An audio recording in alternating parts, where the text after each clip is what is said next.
Bismillahirrahmanirrahim. Dear candidates, Assalamu alaikum. I am Dr. Muhammad Aslam Asadi, Chairman Department of Statistics, Bahauddin Zakariya University, Multan.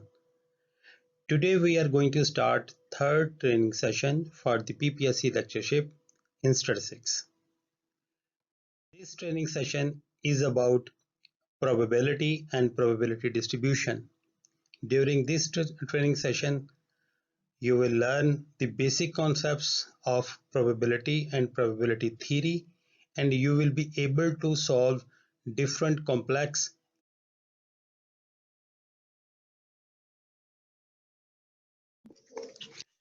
जी अब हम start करेंगे question number 1 से in which definition of probability the condition of mutually exclusive and equally likely events is imposed. A. Relative frequency, B. Subjective approach, C. Classical definition, or D. Posterior definition. Right answer is classical approach. Keep in mind that probability can be defined through two main approaches. One is called objective approach, and other one is called subjective approach. In subjective approach, probability of an event varies person to person, place to place, because that is based on intuition, not on some calculation or formula.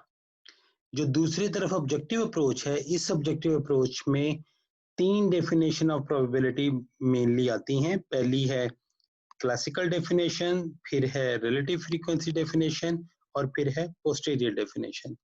इसके अलावा एक्सियोमेट्रिक या mathematical definition of probability भी इसमें शामिल होती है. बहरहाल इस क्वेश्चन का जो आंसर है वो क्लासिकल डेफिनेशन ऑफ प्रोबेबिलिटी है.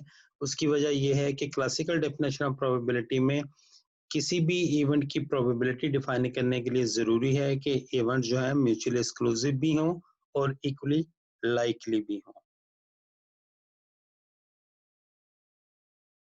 ये देखें, लास्ट भी था axiomatic definition of probability. C is the right answer. ठीक है, ये C classical definition of probability. Question number 2. Which one of the following statement is not true for a random variable? First of all, you should have in mind what is a random variable. अगर आप definition की बात करें तो random variable क्या होता है? एक रियल वैल्यूड फंक्शन होता है. और रियल वैल्यूड फंक्शन अगर होगा तो इसकी जो डोमेन है वो सैंपल स्पेस है, और काउंटर डोमेन या रेंज है रियल लाइन. यानी कि डोमेन सैंपल स्पेस है और काउंटर डोमेन क्या है? रियल लाइन है. तो ये इस तरीके से रैंडम वेरिएबल काम करता है. अब हम देखते हैं कि यहाँ पर क्या डेफिनेशन हैं और क्या ऑप्शंस हैं. A, random variable is a real valued function with domain real line. ये पहली लाइन ही फॉल्स है, यानी कि ये ट्रू नहीं है स्टेटमेंट, चूंकि डोमेन क्या होती है रैंडम वेरिएबल की? Sample space. लेकिन फौरन आप रिप्लाई ना करें, पहले बाकी ऑप्शन भी पढ़ें. Random variable is a real valued function with domain sample space, ये ट्रू है बात. सी, random variable assigns each point of a sample space to a real number, ये भी true है. D, random variable is defined on sample space, ये भी true है. और E, any one-to-one function of a random variable is also a random variable. तो जो इसमें स्टेटमेंट फॉल्स है, नहीं ट्रू, वो कौन सी है? ए.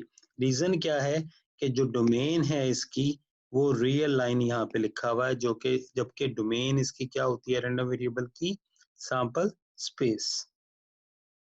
Question number 3. Subjective probabilities are assigned to the events A and B which together comprise a sample space. Which of the following probability statements is not valid? अब इस क्वेश्चन को समझे. इस क्वेश्चन को ये बताया गया आपको कि दो इवेंट्स हैं A एंड B, और इनकी जो टुगेदर प्रोबेबिलिटी है वो दो इवेंट को अगर आप कंबाइन कर दें तो वो सैंपल स्पेस के इक्वल है.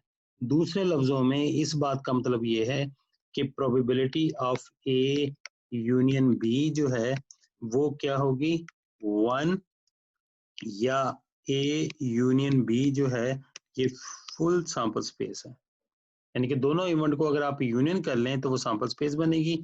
और अगर ये वाली बात ध्यान में रखें, इन दोनों की प्रोबेबिलिटी क्या आएगी 1 आएगी। अगर आप ये कॉन्सेप्ट ध्यान में रखें तो फिर probability of A union B क्या होती है, probability of A plus probability of B minus probability of A intersection B। अब हम देखते हैं कि यहाँ ऑप्शन क्या दी हुई हैं ताकि हमें समझ में आए। Probability of A equal to 0.7 and probability of B equal to 0.5 and probability of A and B 0.2। अब अगर आप इन दो probabilities को ऐड करें, ये देखें आप probability of A and B add करेंगे और A intersection B वाली probability subtract करेंगे, तो ये बनता है 0.12। 0.12 को अगर आप 0.2 इससे subtract करेंगे तो you will get 1। इसका मतलब ये statement valid है। आगे आए तो ये बन गया 0.9 प्लस 0.7, ये हो गया 1.6। और अगर इसे 0.6 से सब्ट्रैक्ट करें, 0.6 को इससे सब्ट्रैक्ट करें तो आंसर आएगा 1, ये भी वैलिड है। सी पे आए 0.4 एंड 0.3, इनको ऐड करें तो ये कितना बनेगा 0.4 प्लस 0.3, ये हो गया 0.7। 0.7 से जब आप सब्ट्रैक्ट करेंगे 0.6 तो ये हो जाएगा 0.1, जबकि आंसर होना कितना होना चाहिए था 1 होना चाहिए था। तो थर्ड स्टेटमेंट जो है ये इनवैलिड है, लेकिन आप आगे भी पढ़ें। डी है 0.5 और 0.5 और probability of A intersection B है 0.0, तो 0.5 0.5 1 और जब 0 सब्ट्रैक्ट करेंगे तो 1 ही रहेगा। और उसके बाद ई है 0.3 0.8, ये हो गया 1.1 और 1.1 से जब आप 0.1 सब्ट्रैक्ट करेंगे तो again you will have 1। So the right answer is C, यानी कि जो इनवैलिड स्टेटमेंट है वो कौन सी है, वो है C. Question number 4, the conditional probability of an event might be calculated in which of the following ways। कैसे आप कंडीशनल प्रोबेबिलिटी कैलकुलेट करते हैं? If you have two events A and B, then we can calculate conditional probability of A given B, that will be equal to probability of A intersection B over probability of B, right?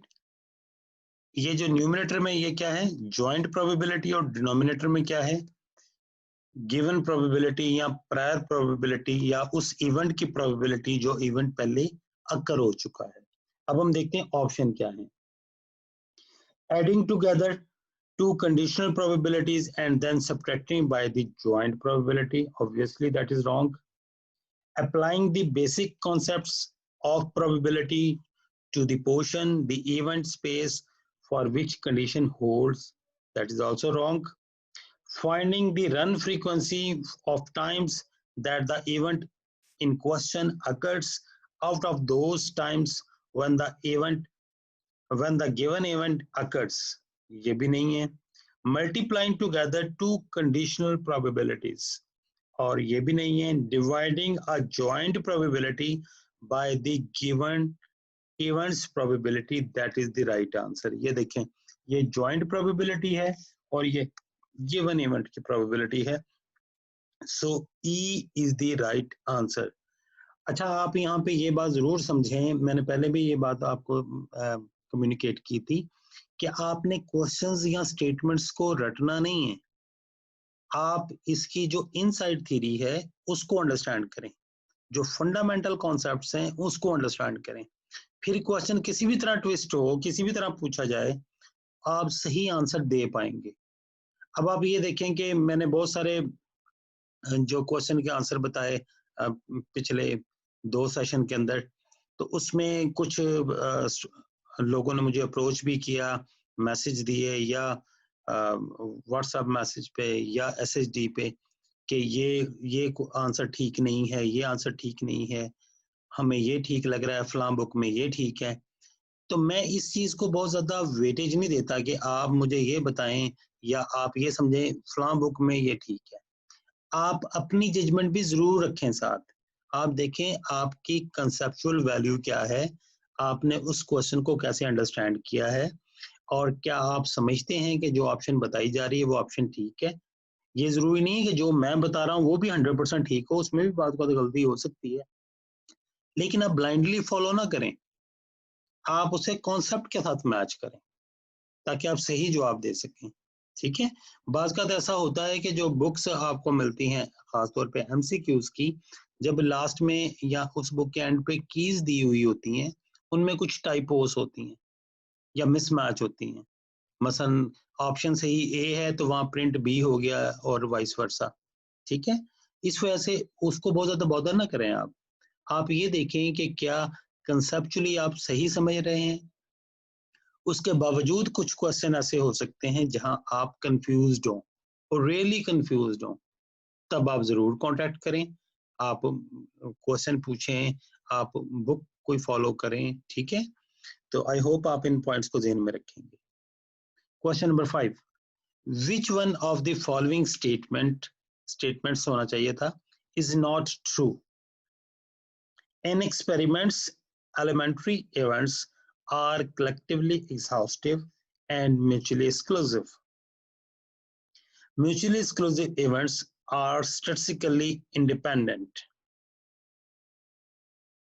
Complementary events have probabilities that sum to 1. Mutually exclusive events are statistically dependent. अब ये 4 statement दी हुई हैं, हमने ये बताना है कि कौन सी स्टेटमेंट ट्रू नहीं है, कौन सी स्टेटमेंट ट्रू नहीं है। तो पहली स्टेटमेंट क्या है, पहली स्टेटमेंट है कि an experiments elementary events are collectively exhaustive and mutually exclusive events. तो ये ध्यान में रखें, किसी भी रैंडम एक्सपेरिमेंट की जो आउटकम्स होती हैं उनमें जो एलिमेंट्री इवेंट्स होते हैं वो हमेशा म्यूचुअली एक्सक्लूसिव और एग्जॉस्टिव होते हैं। अब एलिमेंट्री इवेंट होते क्या हैं, ठीक है, एलिमेंट्री इवेंट आपकी सैंपल स्पेस का बेसिक पॉइंट होता है। जैसे आप कॉइन टॉस करते हैं तो उसमें एलिमेंट्री इवेंट जो है वो हेड और टेल है। ठीक है, चाहे आप कॉइन को 10 दफा टॉस करें, एलिमेंट्री इवेंट हेड और टेल ही है, इससे मिलके मजीद इवेंट बन सकते हैं। ठीक है, इन एलिमेंट्री इवेंट को सैंपल पॉइंट भी कहा जाता है। अब अगर आप देखें 2 दफा आप कॉइन टॉस करेंगे तो इवेंट आपके पास क्या बन सकते हैं, दोनों हेड हों, दोनों टेल हों, एक हेड एक टेल हो, एक टेल एक हेड हो, ये 4 इवेंट बन गए ना।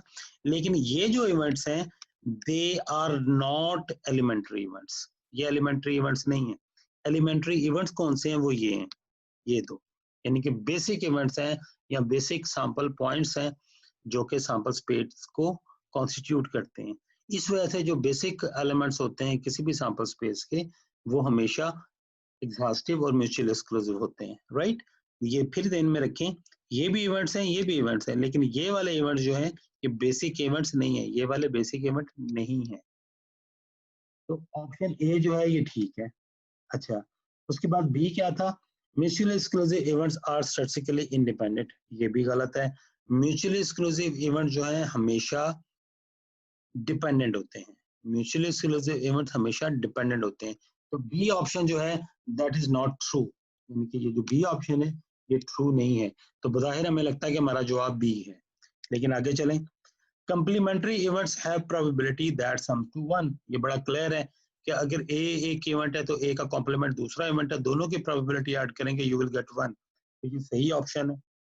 दी mutually exclusive events are statistically dependent, तो ये मैंने अभी बताई आपको कि म्यूचुअली एक्सक्लूसिव इवेंट जो होते हैं, यानी कि अगर आप ये कहेंगे A and B, A intersection B is 5, तो ऐसे इवेंट क्या कहलाएंगे, mutually exclusive, because probability of A intersection B will be equal to 0, दोनों जॉइंटली अकर नहीं करेंगे। इस वजह से एक अकर करेगा तो दूसरा नहीं करेगा, दूसरा करेगा तो पहला नहीं करेगा। इस वजह से वो इवेंट जो होते हैं वो क्या होते हैं, स्टैटिस्टिकली डिपेंडेंट होते हैं। तो इन सारी स्टेटमेंट्स में जो गलत स्टेटमेंट है वो बी है, so B is the right answer. Question number 6, for a continuous random variable, the area under the probability distribution curve between any 2 points is always, greater than 1 ये तो ऑब्वियसली गलत है, हमें पता है कि प्रोबेबिलिटी 2 पॉइंट्स के दरमियान 1 से ज्यादा हो ही नहीं सकती। लेस देन 0 नेगेटिव भी नहीं हो सकती, ये भी गलत है। इक्वल टू 1 ये श्योर इवेंट के लिए है, सारा एरिया कवर हो, ठीक है। और इन अ रेंज 0 to 1, तो इसके लिए बहुत सरखपाई करने की जरूरत नहीं, हमें पता है कि जो इसका सही आंसर है वो क्या है, डी आंसर। और आगे भी ऑप्शन थी can not be calculated, that is also wrong, so D is the right answer. Question number 7, if x is normally distributed with mean mu and variance sigma square and a and b are real numbers, then variance of ax plus b। अब यहाँ पे एक बात आप ध्यान में रखें कि आप अगर किसी रैंडम वेरिएबल के फंक्शन का मीन या वेरिएंस निकालते हैं, उसका बेसिकली उस डिस्ट्रीब्यूशन से लेना देना कोई नहीं है। आप मेन प्रॉपर्टी याद रखें रैंडम वेरिएबल के फंक्शन की। मतलब अगर ए एक्स प्लस बी आपके पास एक वेरिएबल है और आप इसका क्या निकालना है, वेरिएंस निकालना है, तो variance of A X plus B क्या होना चाहिए आपके पास, वो होना चाहिए A square variance of X plus variance of B. चूंकि बी कांस्टेंट है तो ये हो जाएगा A square variance of X plus 0, और ये हो जाएगा ए स्क्वायर सिग्मा स्क्वायर, जो कि वेरिएंस ऑफ एक्स क्या दिया हुआ है, सिग्मा स्क्वायर दिया हुआ है। Let's see the options. A option है A plus B, obviously that is wrong. A square sigma square plus B, that is also wrong. A square sigma square ये ठीक है, लेकिन अगली ऑप्शन भी देख लें, A plus B sigma square, so C is the right answer.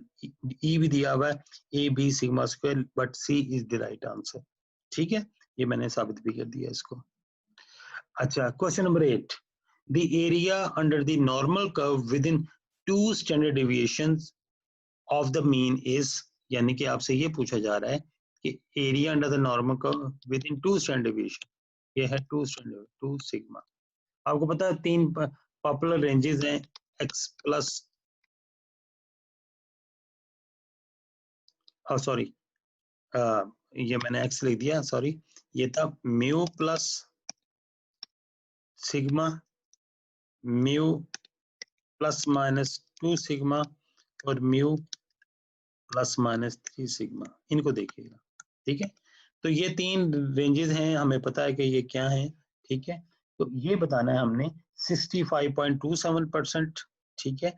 ये इसके लिए होता है 65.27%, 65.27%, 68.26%, 95.45% वो इसके लिए होता है, 95.45%, 95.45%, और 99.73% वो इसके लिए होता है। So C is the right answer. Simple सा क्वेश्चन है वैसे, ठीक है। Question number 9, which of the following statements होना चाहिए is true for students T distribution. It is skewed to right, ये रॉन्ग है। क्यों रॉन्ग है? चूंकि टी डिस्ट्रीब्यूशन जो है वो सिमेट्रिक डिस्ट्रीब्यूशन होती है। क्या होती है? सिमेट्रिक। थोड़ी सी फ्लैटी होती है लेकिन सिमेट्रिक होती है, सिमेट्रिक। तो एसिमेट्रिक वाली तो ऑप्शन ही गलत होगी, सो दैट इज रॉन्ग। अगली ऑप्शन क्या है? It has mean equal to its degree of freedom, that is also wrong. T का जो मीन होता है वो 0 होता है। T distribution, central T distribution का मीन जो है वो 0 होता है। It is completely characterized by its degree of freedom, that might be true। और हमें पता है कि जो टी डिस्ट्रीब्यूशन है उसका एक ही पैरामीटर है, वो है डिग्री ऑफ फ्रीडम। लेकिन अभी आप इसे चेक नहीं करेंगे, यानी कि ओके नहीं करेंगे। अगली ऑप्शन भी पढ़ लें, it has mean double to its median, ये भी गलत है, ठीक है। As degree of freedom increases it becomes more positively skewed, नहीं, ये मैंने बताया ना सिमेट्रिक डिस्ट्रीब्यूशन है। तो so C is the right answer कि ये जो डिस्ट्रीब्यूशन है that is completely characterized by its degree of freedom, यानी कि ये सिर्फ डिग्री ऑफ फ्रीडम पे डिपेंड करती है, वही इसका सिंगल पैरामीटर है। Question number 10, which distribution is weekly number of cars accidents on a stretch of road likely to follow. अच्छा, इसका मतलब ये है कि एक रोड पे जो कार एक्सीडेंट होते हैं पर वीक, वो किस डिस्ट्रीब्यूशन को फॉलो करते हैं? ऑब्वियसली इसका आंसर पैसा है, लेकिन हम इसकी ऑप्शन देखते हैं। Poisson distribution, binomial distribution, normal distribution, log normal distribution, F distribution. So Poisson distribution is the right answer. अब आप यहाँ पे एक पॉइंट ध्यान में रखें कि पाइथन डिस्ट्रीब्यूशन कहाँ अप्लाई होती है। ये अप्लाई होते हैं जब इवेंट अकर करते हैं, ठीक है। Occurrence of number of occurrences of events per unit time और per unit space। इवेंट अगर पर यूनिट टाइम एग्जिस्ट करें या पर यूनिट स्पेस अकर करें तो वो पैसा वेरिएट को फॉलो करेगा। अब चूंकि हम ये कह रहे हैं कि रोड के ऊपर कितने एक्सीडेंट होते हैं वीकली, लेकिन यहाँ पर हमारा जो यूनिट है वो वीक है, एक हफ्ता, तो इसका मतलब है वो पर यूनिट टाइम अकरेंसेस है तो पैसा है। इसी तरह अगर हम ये कहें कि एक प्रोडक्ट के ऊपर कितने डिफेक्ट्स हैं तो ये स्पेस कहलाएगी, प्रोडक्ट स्पेस है। तो number of defects per product जो है वो number of occurrences per unit time हो जाएगा, वो भी पाइथन डिस्ट्रीब्यूशन को फॉलो करेगा। Question number 11, a family of parametric distribution in which mean is always greater than its variance is। ये बड़ा पॉपुलर क्वेश्चन, हमें पता है कि मीन किस डिस्ट्रीब्यूशन के लिए ज्यादा होता है वेरिएंस से, वो है binomial. Binomial distribution, geometric distribution, both A and B, neither A nor B, binomial is the right answer। लेकिन आपसे किसी वाइवा में ये भी पूछा जा सकता है कि क्यों होता है ऐसा, तो उसका आंसर ये है कि जब आप मीन निकालते हैं बाइनोमियल का तो वो होता है NP, और जब आप वेरिएंस कैलकुलेट करते हैं बाइनोमियल का तो वो क्या होता है, वो होता है NPQ, जो कि होगा NP इंटू 1 माइनस P। अब देखिए ये वाली जो क्वांटिटी है दैट इज लेस देन 1, इस वजह से कोई क्वांटिटी जो लेस देन 1 है अगर आप किसी क्वांटिटी से मल्टीप्लाई करेंगे वो उसको मजीद कम कर देगी। दैट इज द रीजन कि मीन जो बाइनोमियल डिस्ट्रीब्यूशन के लिए है वो वेरिएंस से बड़ा होता है। 12, the family of parametric distributions for which moment generating function does not exist। Student, T distribution, Pareto distribution, F distribution, for all of these distributions। तो ये ज़हन में रखें, ये थोड़ा सा डिफरेंट क्वेश्चन है। ये जो तीनों डिस्ट्रीब्यूशन आपको दी हुई हैं तीनों के लिए MGF एग्जिस्ट नहीं करता। MGF क्या करता है, एग्जिस्ट नहीं करता तीनों डिस्ट्रीब्यूशन के लिए, ठीक है। इसमें इसकी डिटेल भी है, सीरीज डाइवर्जेंट भी होती हैं और इंटीग्रेशन में भी इशू आता है। और इसके अलावा ये है, पहले तो ये देखने कि D is the right answer, ठीक है। और डिटेल आपको टेक्स्ट बुक्स में मिल जाएगी कि इनके मीन कैसे एग्जिस्ट नहीं करते, और फिर अगर सॉरी इनके MGF क्यों एग्जिस्ट नहीं करते। अगर MGF एग्जिस्ट ना करें तो फिर हम मूवमेंट्स कैसे निकालते हैं, तो इसकी जो रॉ मूवमेंट निकलती हैं उनका फिर पीछे लॉजिक क्या होता है, ठीक है। ये टेक्स्ट बुक्स में आपको मिल जाएगा, लेकिन इस वक्त आप ये ध्यान में रखें ये जो तीनों डिस्ट्रीब्यूशन दी हुई हैं इनके MGF एग्जिस्ट नहीं करते। The distribution for which mode does not exist, किस डिस्ट्रीब्यूशन का मोड एग्जिस्ट नहीं करता, ठीक है। अब मोड एग्जिस्ट करने का मतलब ये है कि एक या एक से ज्यादा वैल्यूज पे मैक्सिमम फ्रीक्वेंसी नहीं मिलती है आपको। नॉर्मल डिस्ट्रीब्यूशन हमें पता है नॉर्मल डिस्ट्रीब्यूशन का मोड होता है, चूंकि सिमेट्रिक है तो इसका मोड मीडियन के बराबर ही होता है। टी डिस्ट्रीब्यूशन नहीं, continuous rectangular distribution and F distribution। So the right answer is continuous rectangular distribution, जिसको आम अल्फाज में हम यूनिफॉर्म डिस्ट्रीब्यूशन भी कहते हैं। यूनिफॉर्म, इसका मोड क्यों नहीं एग्जिस्ट करता। अगर आप यूनिफॉर्म डिस्ट्रीब्यूशन को प्लॉट करें तो आप ये देखेंगे कि ये इसका प्लॉट इस तरह से बनेगा, इस तरह से। तो चूंकि तमाम पॉइंट्स के ऊपर प्रोबेबिलिटी सेम है, अगर आप ये देखें ये P है और ये X है, तमाम पॉइंट्स के ऊपर अगर प्रोबेबिलिटी सेम है तो जाहिर है मॉड ने एग्जिस्ट नहीं करना। सो कॉन्टिन्यूअस रेक्टेंगुलर डिस्ट्रीब्यूशन या यूनिफॉर्म डिस्ट्रीब्यूशन, यूनिफॉर्म ये है जवाब इसका। Question number 14, the relation between the mean and variance of chi square with n degree of freedom is, क्या रिलेशनशिप है? Mean equal to 2 variance, 2 mean equal to variance, mean equal to variance, none of these. ठीक है, क्या relationship है इसका? Relationship ये है कि chi स्क्वायर का जो वेरिएंस होता है वो मीन का डबल होता है। ठीक है ना, टू टाइम जो मीन होता है वो chi स्क्वायर का वेरिएंस होता है। तो ये फिर इसका राइट आंसर है। ठीक है,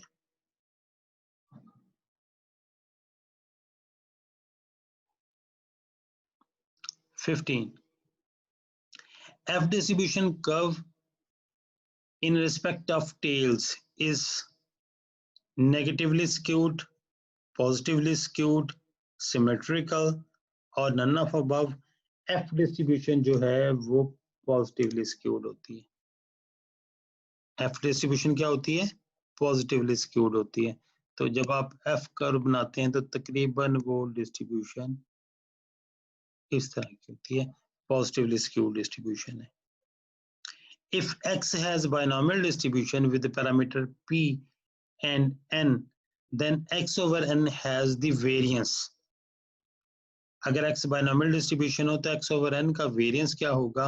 अब आप देखें इसका ताल्लुक भी आप स्ट्रेट अवे कैलकुलेट कर सकते हैं कि variance of X over N अगर आप कैलकुलेट करेंगे that will be 1 over N square variance of X, और ये हो जाएगा 1 over N square N P Q variance होता है, ये कट जाएगा आपस में, तो ये हो जाएगा P Q over N या P into 1 minus P over N।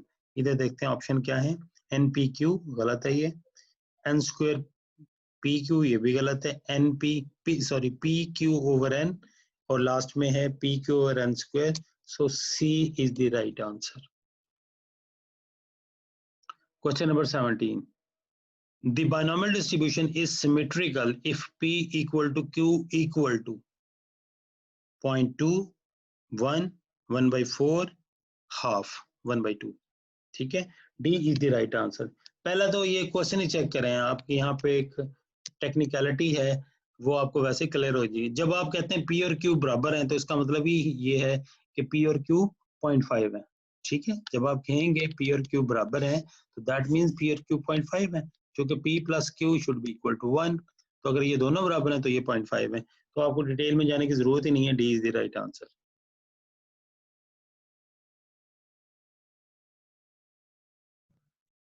Ji, question number 18, the mode of geometric distribution is 1 2 3 और not possible। पहले तो ये देखें कि ज्योमेट्रिक डिस्ट्रीब्यूशन का फंक्शन क्या है। ठीक है, अगर आप ज्योमेट्रिक डिस्ट्रीब्यूशन को देखें तो probability x equal to x equal to 1 minus p x and p, यानी कि q x एंड p, और x इसमें है 0 1 2 सो ऑन।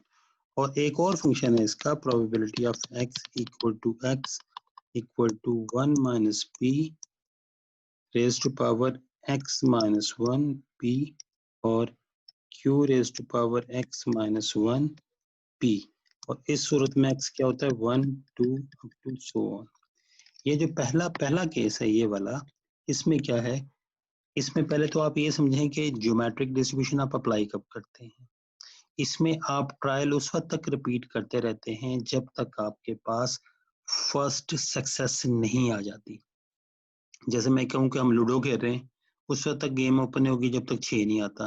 अब 6 हो सकता है पहली दफा में आ जाए, दूसरी दफा में आए, तीसरी में आए, 10 दफा भी ना आए, 12वीं दफा में आए। ठीक है, आप एक लम्हे के लिए ज्यूम करेंगे चौथी रोल में आपका 6 आया है, तो कितने ट्रायल आपको लेने पड़े हैं 4, उसमें फेलियर कितनी टाइम हुई हैं 3 टाइम। तो अगर आप वो वाले मॉडल इस्तेमाल करेंगे कि फेलियर 3 टाइम हुई हैं तो फिर ये मॉडल इस्तेमाल होगा। इसमें x क्या होगा, number of failures, number of failures until first success, until first success, ठीक है। और इधर अगर आप ले लें कि चौथे ट्रायल पे आपका 6 आया था, तो ये नंबर ऑफ ट्रायल है टू हैव फर्स्ट सक्सेस। ये यहाँ x क्या है, number of trials to have first success, ठीक है। अब आपको ऑटोमेटिकली पता लग जाएगा कि अगर आप ये वाला मॉडल इस्तेमाल करते हैं तो इसमें x number of trial show हो रहे हैं, ये मॉडल इस्तेमाल करते हैं तो इसमें x नंबर ऑफ फेलियर्स हैं। फेलियर में एक प्लस करेंगे, 1 ऐड करेंगे तो ट्रायल बन जाएंगे, या ट्रायल में 1 सब्ट्रैक्ट करेंगे तो फेलियर्स बन जाएंगे ज्योमेट्रिक डिस्ट्रीब्यूशन के लिए। अब देखें एक और एग्जांपल हो सकते हैं कि आपको चाहिए कोई ब्लड डोनर जिसका ब्लड ग्रुप हो O पॉजिटिव। अब डोनर आपके पास बेशुमार आए हुए हैं लेकिन उनको अपना ब्लड ग्रुप पता नहीं है। अब पहले डोनर का ब्लड सैंपल टेस्ट करते हैं, अगर O positive you will stop. अब इसमें 0 फेलियर है और 1 ट्रायल है। अगर आपका जो ब्लड डोनर है 5वां ब्लड डोनर O पॉजिटिव वाला आता है तो इसका मतलब है 4 फेलियर है, 5वें में सक्सेस मिली है, तो ट्रायल कितने हुए 5, फेलियर कितने हुए 4। समझ में आएगी बात आपको। अब यहाँ देखें, अगर फंक्शन ये इस्तेमाल हो ये वाला तो फिर मोड है 0, अगर फंक्शन ये इस्तेमाल हो तो फिर मोड है 1। अब चूंकि इस क्वेश्चन में तो ये बताया ही नहीं हुआ कि ज्योमेट्रिक डिस्ट्रीब्यूशन कौन से वाली इस्तेमाल हुई है, तो ऑप्शन देखते हैं ऑप्शन में, चूंकि 1 अवेलेबल है सो 1 is the right answer. 19. If x is normally distributed with mean mu and variance sigma square and a and b are real numbers, then mean of ax plus b. ये चूंकि पहला हम कर चुके हैं क्वेश्चन वेरिएंस के साथ, अब ये क्वेश्चन है मीन के साथ, तो सिंपल सा आंसर है इसका कि a mu plus b is the right answer. a mu plus b कहाँ है, ये, that is the right answer. Question number 20. Students t distribution curve is symmetrical about mean. It means that odd order moments are 0, even order moments are 0, both a and b, none of a and b. पहली बात तो ये है कि ये a और b दोनों इकट्ठे तो हो ही नहीं सकते कि both a and b, तो ये तो ऑप्शन ठीक ही नहीं हो सकती। अब इन दोनों में से एक ऑप्शन देखें कि ऑड ऑर्डर मूवमेंट, तो ये ध्यान में रखें जितनी भी डिस्ट्रीब्यूशन सिमेट्रिक डिस्ट्रीब्यूशन होती है वो चाहे नॉर्मल हो चाहे टी हो या कोई और डिस्ट्रीब्यूशन हो, उसके तमाम ऑर्डर मूवमेंट जो होते हैं यानी कि first movement, third movement, fifth movement and so on सारे 0 होते हैं। So A is the right answer. If x is a random variable which can take only non-negative value, then expected value of x square equal to expected value of x whole square, expected value of x square this, C या D या none of above। अब देखें इन question को रटना नहीं है आपने, जरा समझें आप कि वेरिएंस ऑफ x क्या होता है। वेरिएंस ऑफ x होता है expected value of x square minus expected value of x whole square, यही होता है ना वेरिएंस ऑफ x। ठीक हो गया। अब मुझे ये बताएं कि वेरिएंस ऑफ x जो है वो हमेशा पॉजिटिव होता है, ठीक है, नॉन नेगेटिव होता है, या तो 0 होगा या ग्रेटर देन 0 होगा, हमेशा नॉन नेगेटिव होगा वेरिएंस ऑफ x। अगर ये बात ध्यान में रखें तो इसका मतलब ये हुआ कि expected value of x square minus expected value of x whole square will be greater than or equal to 0, and this implies expected value of x square is greater than or equal to expected value of x whole square। अब ये देखें ये वाली option कहाँ है, ये वाली option है ये, so B is the right answer। 22. The distribution possessing the memoryless property is binomial distribution, normal distribution, Poisson distribution, none of the above। None of the above is the right answer। Exponential distribution को हम कहते हैं memory less property hold करती है। कौन सी distribution memoryless property hold करती है, एक्सपोनेंशियल डिस्ट्रीब्यूशन। ठीक है, आप लिटरेचर पढ़ेंगे तो आपको ये भी पता लग जाएगा कि मेमोरी लेस प्रॉपर्टी होती क्या है, राइट। तो exponential distribution is the answer, चूंकि यहाँ नहीं है तो none of above. chi-square distribution may be used for the test of काई स्क्वायर डिस्ट्रीब्यूशन बहुत सारे टेस्ट के लिए इस्तेमाल होती है। तो अब हम देखते हैं यहाँ क्या ऑप्शन है, गुडनेस ऑफ फिट, हाँ इसके लिए काई स्क्वायर इस्तेमाल होती है। Hypothetical value of population variance, इसके लिए भी इस्तेमाल होती है। बोथ ए एंड बी, ये बताए ठीक लग रहा है, नाइदर ए नॉर बी, नहीं, both A and B is the right answer. ठीक है, अच्छा यहाँ पे मैं एक और क्वेश्चन भी करता हूँ और उसका आंसर भी देता हूँ आपको। बाज़ जगहों पे लिखा होता है उस डिस्ट्रीब्यूशन का नाम बताएं जो पैरामीट्रिक और नॉन पैरामीट्रिक टेस्ट दोनों के लिए इस्तेमाल होती है, तो अक्सर लोग जवाब देते हैं chi square test, chi square distribution. To me that is not the right answer. Non parametric जो टेस्ट होते हैं ना, उनका कॉन्सेप्ट ही और है, और वहाँ अगर असिम्प्टोटिक प्रॉपर्टीज देखें टेस्ट से कि नॉन पैरामीट्रिक के लिए तो काई स्क्वायर के अलावा भी डिस्ट्रीब्यूशन इस्तेमाल होती हैं। जब हम हाइपोथेसिस टेस्टिंग पढ़ेंगे इंशाल्लाह, तो वहां मैं ये पॉइंट समझाऊंगा आपको। ठीक है, question number 24, the individual probabilities of occurrence of two events A and B are known. The probability of occurrence of both the events together will be increased, decreased, 1 और 0।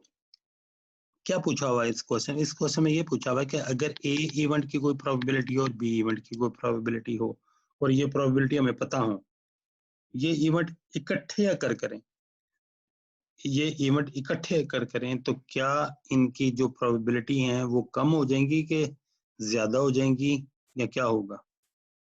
तो चूंकि इकट्ठे इवेंट अकर करने से प्रोबेबिलिटी या तो यूं calculate होगी, प्रोबेबिलिटी ए इंटू बी अगर ये इंडिपेंडेंट है, या यूं कैलकुलेट होगी probability of A into probability of B given A, या probability of B into probability of A given B, इस तरह से कैलकुलेट होंगी। तो ये तीन तरीके हैं प्रोबेबिलिटी ज्वाइंट कैलकुलेट करने के। ये दो हैं जब इवेंट डिपेंडेंट होंगे, और ये जब इवेंट इंडिपेंडेंट होंगे। हर सूरत में ज्वाइंट की प्रोबेबिलिटी डिक्रीज होती है। So B is the right answer. Question number 25, if x is a random variable and f of x is PDF, then expected value of 1 over x is used to find arithmetic mean, geometric mean, harmonic mean, none of these. तो none of these is the right answer. बज़ाहिर आप quickly jump up करेंगे harmonic mean पे, but harmonic mean is not the right answer. Harmonic mean होता है inverse of mean of reciprocal values. ठीक है, तो अगर 1 over expected value of 1 over x होता तो फिर वो हार्मोनिक मीन होता। 26, the family of parametric distribution in which mean and standard deviation is same. Exponential distribution ऐसी डिस्ट्रीब्यूशन है जिसके लिए मीन और स्टैंडर्ड डिवीजन इक्वल होते हैं। देखें जरा लिखा हुआ कहीं, yes, exponential distribution. Question number 27, if x and y are two gamma variate, gamma n1 and gamma n2, then distribution of x over y is, यहाँ पे एक चीज नहीं मेंशन, वो ये है कि x और y इंडिपेंडेंट भी होने चाहिए, इंडिपेंडेंट भी होने चाहिए। ठीक है, तो डिस्ट्रीब्यूशन क्या होगी? इनकी डिस्ट्रीब्यूशन होगी f। बेसिकली जो गैमा वेरिएट है ये किसी हद तक सिमिलर है काई स्क्वायर से। ठीक है, गैमा और काई स्क्वायर के दरमियान एक रिलेशनशिप भी है।